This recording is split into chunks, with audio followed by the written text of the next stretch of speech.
उज्जैन एक ऐसा शहर जो मंदिरों से कहीं आगे रहस्यमय ऊर्जा और विज्ञान का केंद्र है। प्राचीन अवंतिका, जहां साधारण और असाधारण की सीमाएं धुंधली हो जाती हैं। यह भूमि आदियोगी के चरणों से पावन है, जहां हर पत्थर ब्रह्मांडीय बुद्धि की कहानी कहता है। उज्जैन का हर रहस्य जीवन के एक नए आयाम का निमंत्रण है।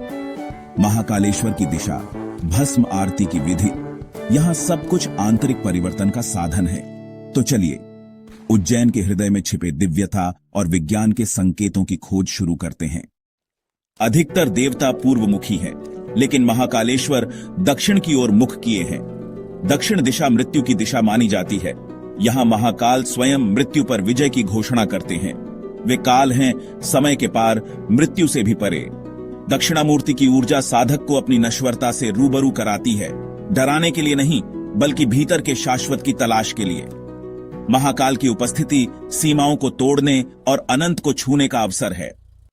भस्म आरती, श्मशान की राख से महाकाल का श्रृंगार, जीवन की क्षणभंगुरता का तीखा स्मरण है। यह विधि जीवन और मृत्यु के एकत्व का उत्सव है। मंत्र, डमरू और भस्म, ये सब मिलकर साधक को शारीरिक और मानसिक बंधनों से ऊपर उठाते हैं। यह याद दिलाता है, मैं शरीर नहीं हूं। भस्म आरती शिव के उस रूप का उत्सव है जो जन्म और मृत्यु के चक्र से परे हैं। काल भैरव, शिव का प्रचंड रूप, यहां शराब का चढ़ावा स्वीकार करते हैं।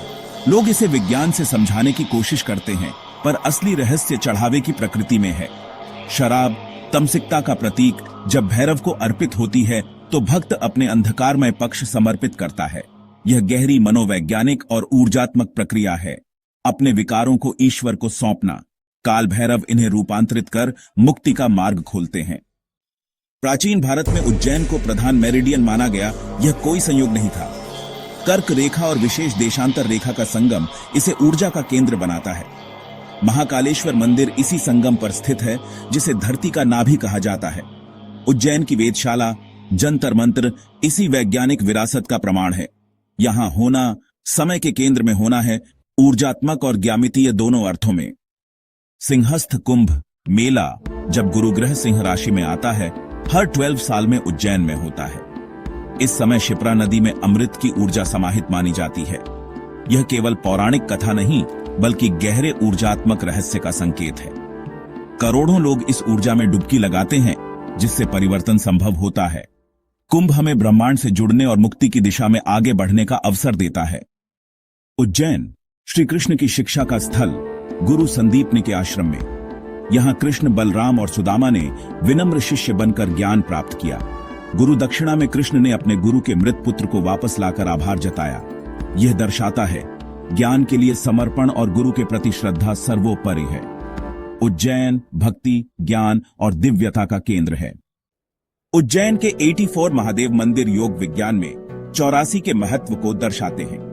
यह यात्रा जन्म मरण के चक्र से मुक्ति का प्रतीक है।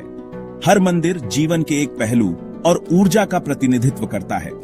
यह यात्रा शरीर की 84 प्रमुख ऊर्जा नाड़ियों को शुद्ध करने के लिए बनाई गई है। उज्जैन का परिदृश्य मानव चेतना के विकास का अद्भुत उपकरण है। उज्जैन, हर गली, हर मंदिर, हर कण में रहस्य और ऊर्जा का वास। ये एक अनुभव है जिसे महसूस करना होता है। महाकाल की दृष्टि, इसकी खगोलीय स्थिति, यह सब आंतरिक विज्ञान का प्रमाण है। उज्जैन योगिक ज्ञान का जीवित पुस्तकालय है। असली रहस्य हमारे भीतर है और उज्जैन उसे खोलने की कुंजी। अगर आपको यह रहस्य पसंद आए हो तो वीडियो को लाइक करें, शेयर करें और चैनल को सब्सक्राइब करें। जय महाकाल।